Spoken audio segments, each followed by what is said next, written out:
Hey guys, welcome back. It's VinitDesigns here with a brand new tutorial video. I know it's been a while since I did my last tutorial video, but I'm back and we're going to be doing a tutorial on Photoshop.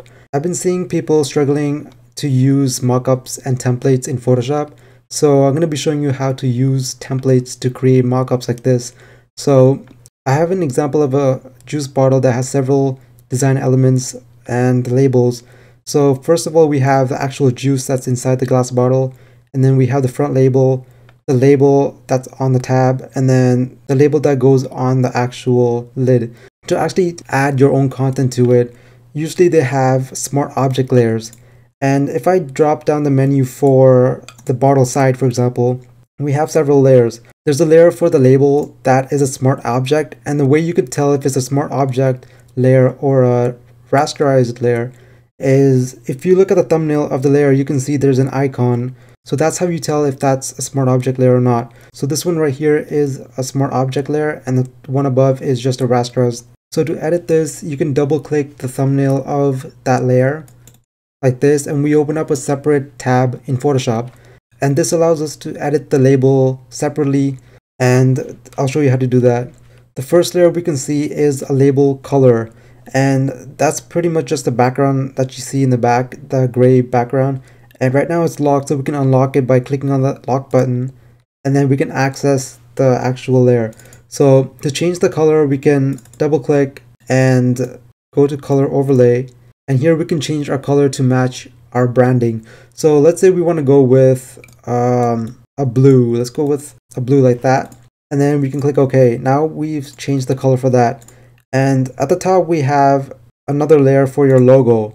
And this is just an example that came with the actual mockup, but you don't have to use this. You can just hide that, and then you can double click on the smart object layer like that, and you can access the logo layer like this. Again, like I said, this is just an example, so you can just hide the sample like that, and then you can bring in your own logo. So let's bring in our own custom logo from Illustrator, and you can just pretty much select your design, Control or Command C. Go back to Photoshop and then paste it, Control or Command V. And you get an option to select Smart Object, Pixels, Path, or Shape Layer. And the best thing to do is select Smart Object. That way you can go back and edit your Illustrator file, and then the update will be automatically changed in Photoshop as well. Or you can also select Pixels, but then you wouldn't be able to edit your Illustrator file and then have changes being made automatically into your Photoshop file. So let's go ahead and click OK.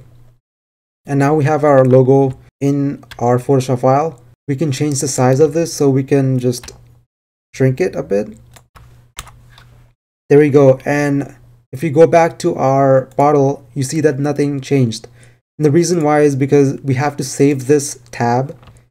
So Control or Command S on your keyboard, and then go back to this layer that has the label on it, and Control or Command S on that as well.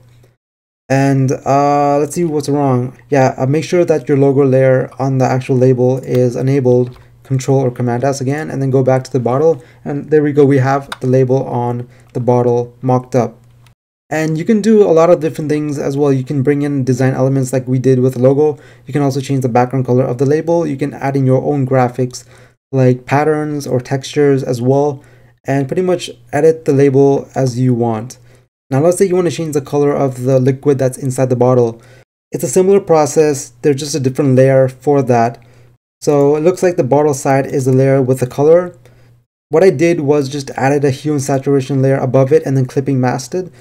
To create a clipping mask, all you have to do is, once you have your hue and saturation layer above the layer that you want to clip your layer to, all you have to do is hold Alt on your keyboard or Option and then click in between those two layers, and you have a clipping mask. Now to change the color, you can just double click on the circle that's on the hue and saturation layer, and then adjust the hue slider to adjust the color, just like that. You can play around with the saturation as well. If you want to make it more bright, you can do that as well, but I'm gonna undo that and just keep it like that. Obviously this doesn't look amazing, but I'm just showing you the process of how to edit a mockup. So let's say if you want to change the label on the bottle lid, you can go back to your layers, top sticker, double click on the smart object layer, and then we can change again the background. This is locked, so you can unlock it by clicking on the lock button, and then double click the layer, go to the blending options and select color overlay and select your custom color. Now again, you can also add a gradient if you wanted to. So if you don't want a solid color, you can add a gradient, or you can also add a pattern if you wanted to. But let's just select color overlay and select the solid blue color.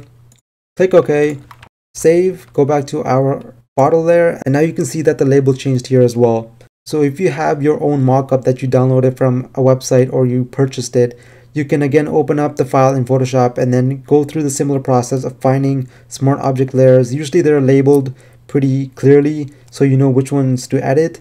But if you don't know, you can tell by the smart object layer. You just double click on it, access that layer, change your colors, add design elements, your type, save it, go back to the actual mockup, and then it's going to be updated automatically.